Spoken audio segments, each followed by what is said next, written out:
на выдане, чтобы удачно выйти замуж. Если хоть какой-то богатый умный приедет, надо же было продемонстрировать при гостях, что она все умеет делать. И самовар таскать, и растапливать его, и готовить вкусно. Подожди, у меня вопрос. Вы до этого сказали, что таскали-то мужчины. Но это я так, для красного словца. Вот не надо Хорошо. приспрашивать. Не надо.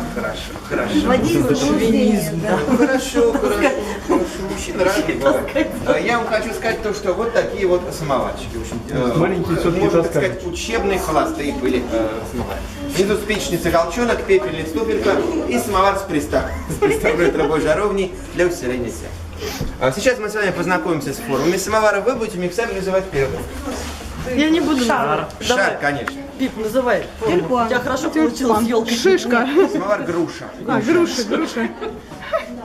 Бачуна. Самовар ваза с медальоном. Купец Ситников сделал такой самовар, такой именной медальончик на своем самоваре. Конусовидной формы или самовар гриб. Самовар ваза. Мужчина из чего любит выпить из рюмки, конечно. Бутылки. Самовар рюмка. А женщина пьет из...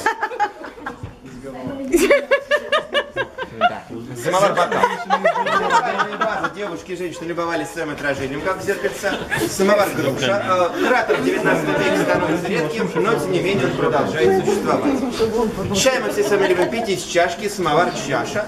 Самовар ваза с узорчиками в форме звездочек. Переносной магазинный самовар.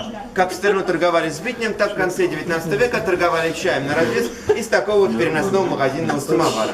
Он пустой, даже тяжелый. Если чаем целый день его таскать, то совсем, как говорится, тяжело. То есть на кусок хлеба раньше крестьянские дети зарабатывали таким вот трудом похлеще тренажера. Бедные дети крестьянские. Они почему Кушать захочешь, будешь торговать чаем на развес из такого вот переносного магазинного самовара. Ну и сладкого. Это не хлипкая интеллигенция.